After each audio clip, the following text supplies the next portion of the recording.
Essa boina aqui é homenagem a um babaca que eu esqueci o nome dele, que ele estava falando, eu não vi o Coringa 2, eu até perdi a vontade depois de tanta gente falando, né, que é musical, que não sei o quê. Mas a gente põe aqui no YouTube, antes eu falava, a gente punha lá no YouTube, mas esse aqui é o YouTube, eu estou no YouTube. E o sujeito é um cara que trabalhou com o Taz, né? Lá naquele CQC. Lembra que tinha aquele programa CQC? E depois o Pânico e Pânico na TV, aquele pessoal todo. E você vê a diferença, né?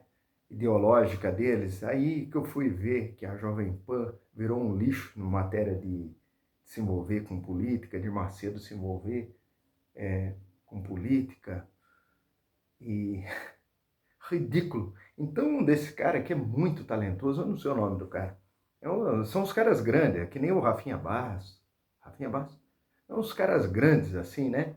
E ele falou sobre o filme Coringa, se colocar aí, colocar aqui no YouTube lá, as críticas, talvez vocês assistam esse. E, e ele falou que boina é coisa de francês, e fez aquela piada. Ele falou, ó, gente, boina. Boina é coisa de francês, né? Para dizer que é coisa de viado, que francês é viado. É bem... Eu tô de boina, essa boina era do meu avô, sabe? Não gosto muito dela, não. Meio Leonardo da Vinci. Essa blusa que eu achei na rua, né? Aí, trouxe para casa, lavei na máquina de lavar roupa. Acho muito legal essa blusa aqui. Eu andei fazendo os figurinos pro Homem de Água, eu punha uma gravata, sabe? Usava umas roupas assim. E com esse suspensório e uma gravata por cima. Uma calça social larga, grande, fica muito legal. Legal que eu falo para figurino de época diferente, né? Então, tô de boina por causa disso. E o amigo Sérgio, meu amigo Sérgio, que fez teatro comigo tanto tempo, disse que assiste meus vídeos aqui e gosta dos meus gestos de mão, né? Tá tirando uma da minha cara, né, Sérgio? Você é fogo, né? E que você gosta dos figurinos. Tá aqui o figurino, ao estilo Tobinho. Então, o que eu quero dizer, eu acabei de gravar, eu gravo aqui, ó. Tá vendo? Como eu fico com dor na coluna, o microfone não dá muito certo, então eu ponho lá, deixo dessa altura e eu gravo o audiolivro. Eu coloco em PDF aqui, abro o Audacity, né? Aqui tá o canal. Aqui eu quero comentar Democracia Eletrônica do Isaac Asimov. É um conto. Geralmente eu não faço resenha, não comento coisa nenhuma, né? Chega de boina. Isso aí era só para tirar uma da cara daquele cara idiota lá. Fica falando que o Joaquim Fênix não sabe atuar, que ele faz ele mesmo, que é péssimo, um péssimo ator. Um dos maiores atores da atualidade. O Joaquim Fênix é um absurdo. O filme talvez não seja bom. E daí, a atuação desse Coringa dá de 1000 a 0. Ele fala que o anterior era muito melhor que esse. Não é, não.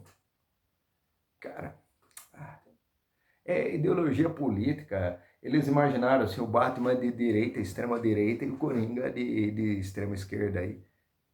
É ridículo tudo isso aí. Eu já não gosto mais do Batman também, sabe? Não gosto mesmo. Não gosto. Não que o Coringa represente, não representa nada. É um trabalho de arte do Joaquim Fênix, o roteiro é bem interessante do Coringa 1, né? E acabou, é só isso. É só isso, é cinema, arte, literatura, só isso. Trabalho de ator muito bacana, um filme bonito. Depois, com calma, eu vejo o 2, deixar passar esse murmurinho, né? Então, chama-se Democracia Eletrônica, do Isaac Asimov, que eu vou mostrar a capinha. Será que dá para ver? Eu não sei mirar aqui. Isso. Né? O que é uma porcaria. Eu tive que fazer isso também. Hoje deu um trabalho. Aqui, serrei aqui também, ó. Aqui. Tive que furar por dentro para pôr esse cano, ó. Tá vendo o cano? Meu, nunca mais vou fazer... Ó o robôzão. Eu prendi aqui o o ombro está prendido. Então, se levantar ele, ele fica muito... Eu já mostrei no outro vídeo, né? Aí, tô fazendo essas pecinhas aqui, tá vendo, ó? Que vai ser a articulação que vai ficar aqui, ó. O braço, tá vendo? Então, continuando. Ó, eu coloco aqui e me filmo. Continuando, Democracia Eletrônica do Isaac Asimov. Aí eu fiquei pensando, será que é uma crítica também de direita, aquele papo lá da urna eletrônica, falando dos Estados Unidos, né? Isaac Asimov é um cara russo, é isso? Que tem cidadania americana, fez todo o trabalho dele como cientista e escritor nos Estados Unidos. Eu pensei, democracia eletrônica. Então o conto é muito louco, porque tem um computador gigantesco, escondido, que ninguém sabe onde está. Aí chega na época da eleição para presidente, o computador tem todos os dados, o banco de dados, isso já existe hoje, todas essas coisas, hein? Isso aí parece que foi escrito na década de 60, 66. É que eu não li o comecinho ali que ele contextualiza o conto do Asimov. E em 2008 a ação, nós estamos em 2024, né? Escrito em 66, parece. Então Asimov imaginou uma sociedade parecida com a nossa, uma ideia de uma inteligência artificial, de um computador escondido, enorme, do tamanho de um prédio, porque naquela época o computador era assim, escondido no subsolo.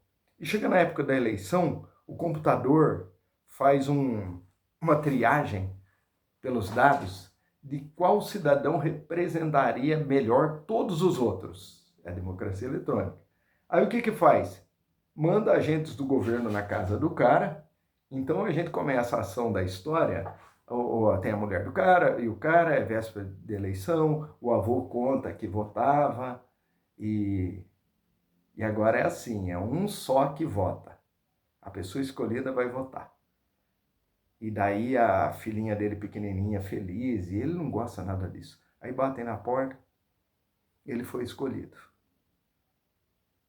Aí ele tenta rejeitar, ele não quer. Aí fala, não, o computador selecionou você. Aí ele acaba aceitando, ele não pode sair de casa, a filha, ninguém pode contar para ninguém, para não ser influenciado, até um dia que é anunciado que é ele. Aí ele se torna um cara muito importante, né? O nome da eleição fica a eleição de 2008 com o nome dele.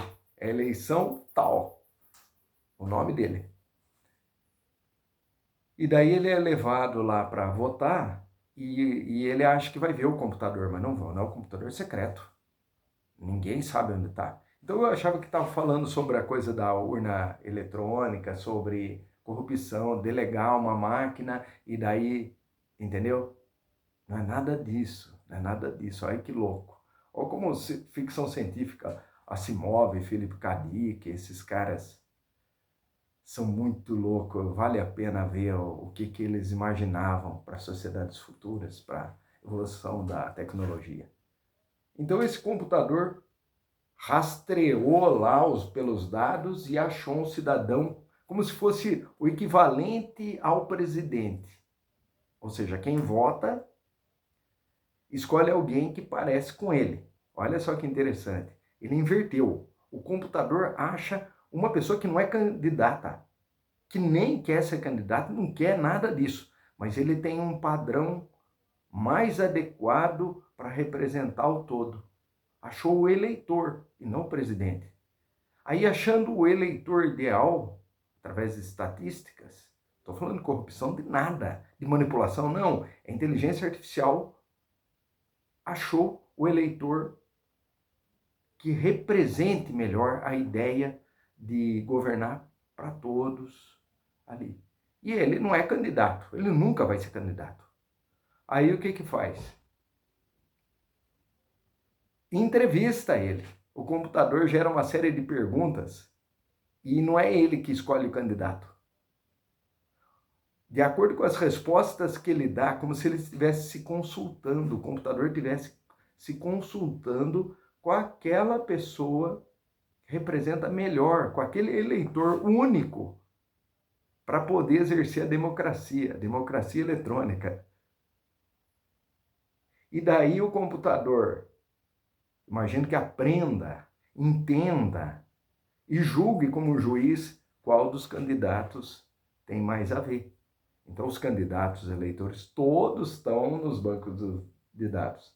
Os que se sujeitaram ao cargo de presidência, a eleição ela é mediada pela inteligência artificial e por um eleitor que é colocado em evidência, porque a vida desse eleitor depois muda. Ele foi escolhido como representando, como digno de votar. E ele não queria votar nem nada, mas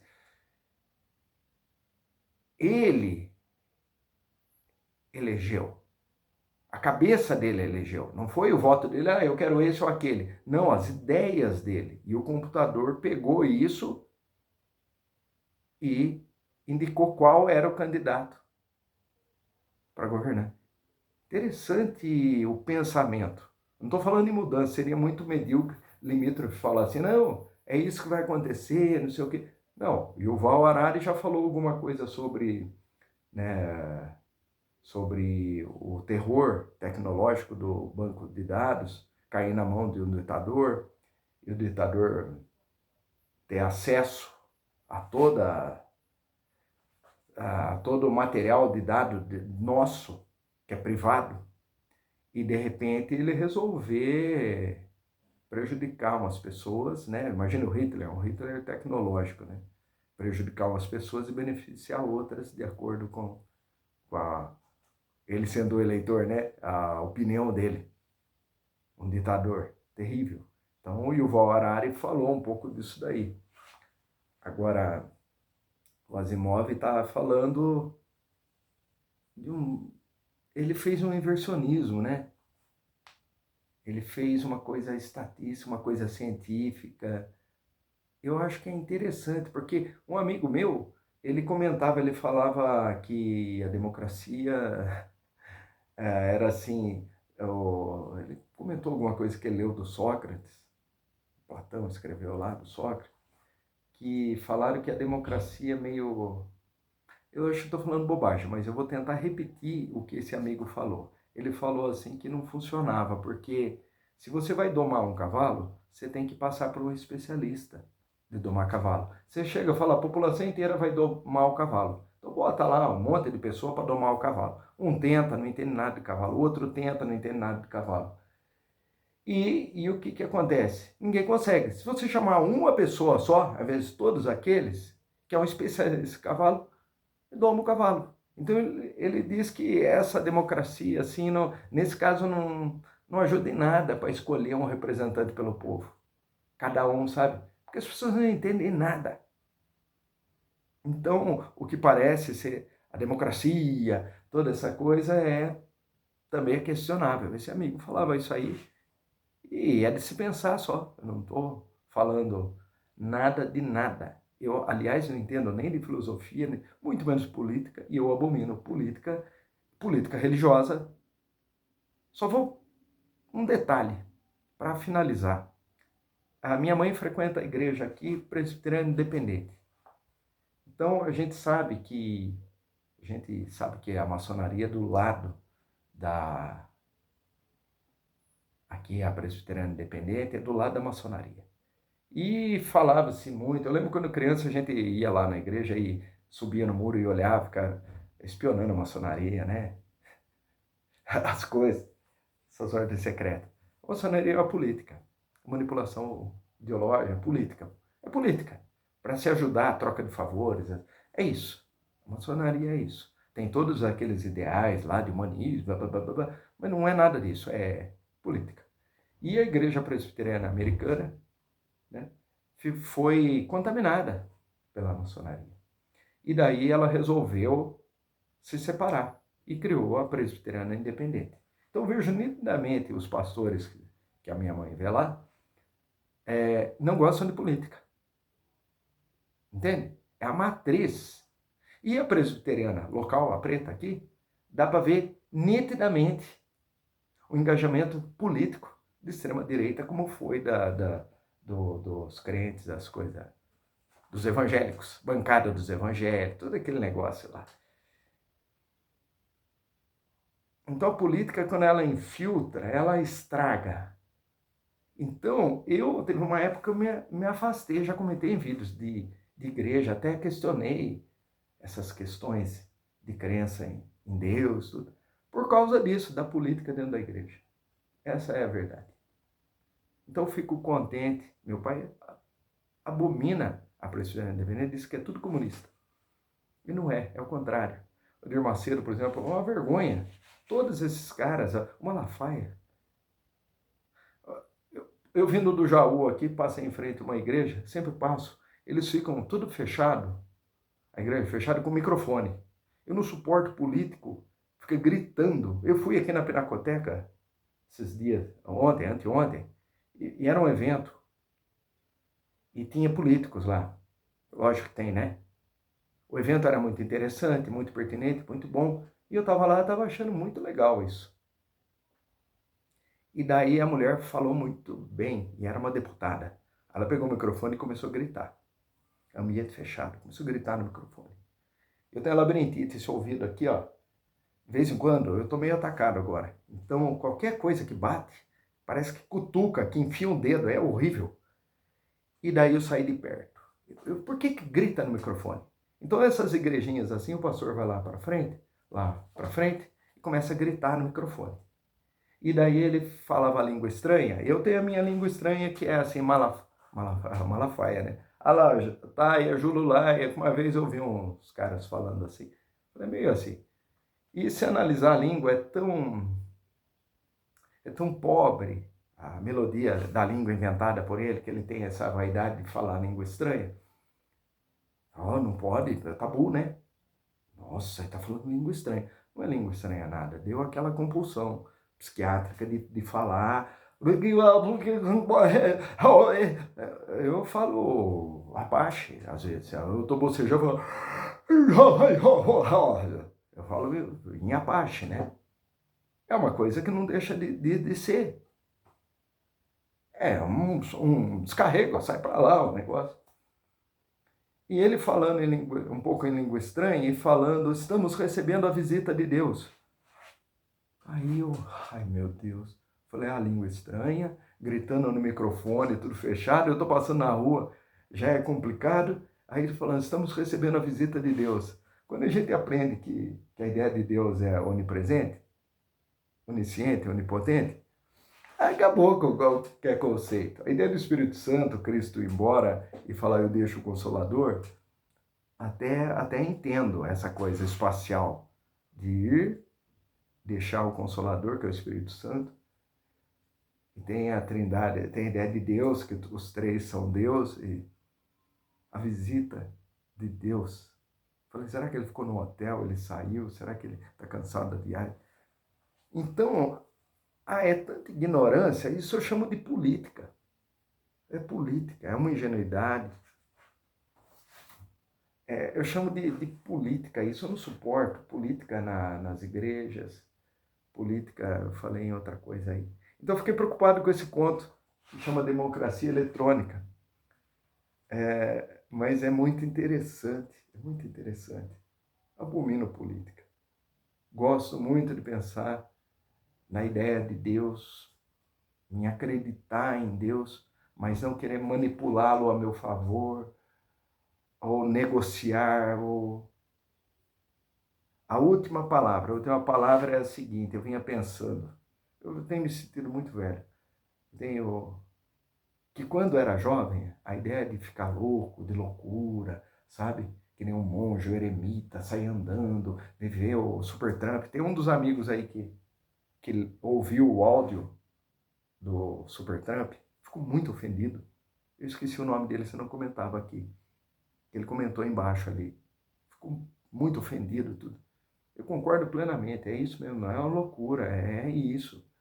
Mas quando a gente é jovem, parece que até essa loucura tem lá um sabor. Quando a gente fica mais maduro e ainda é assolado por essa loucura, pelas coisas, é só dor, sofrimento, não tem beleza nenhuma.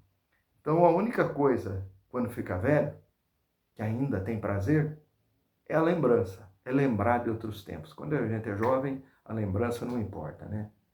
Até a loucura tem uma alegria, uma felicidade, um glamour romântico que o Supertramp coloca lá.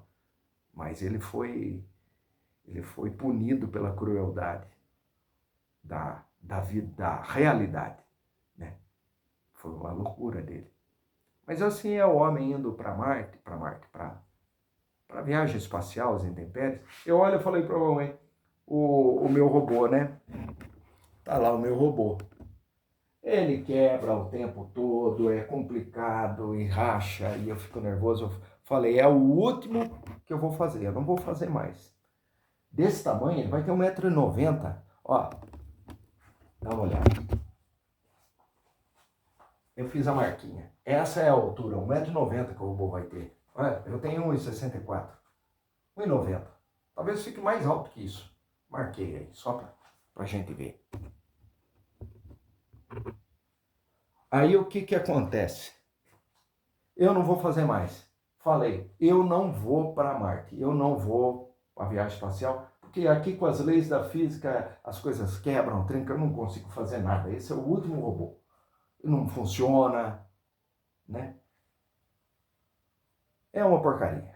Mas eu vou fazer os filmes, né? Fiz o Escafandro, estou fazendo, depois não vou fazer mais. Eu acho que eu vou fazer um capacete. O que me chamou a atenção nesse Democracia Eletrônica é o capacete.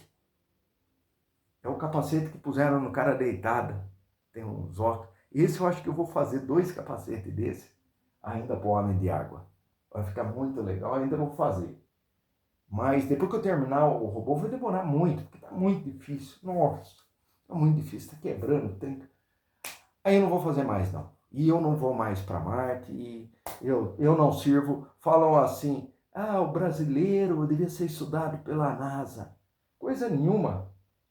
Que ser estudado? O Brasil só faz gambiarra. O que eu faço é gambiarra, uma bela porcaria. Ser estudado pela NASA. Esse nosso YouTube que nós estamos aqui assistindo, produzindo material para o YouTube, só tem mentira. Só mentira aqui. Gozação. O brasileiro deve ser estudado pela NASA, porque onde fez é muito criativo. Porcaria. Vai lá em Marte. A tecnologia de gambiarra é o fim da picada. Tchau.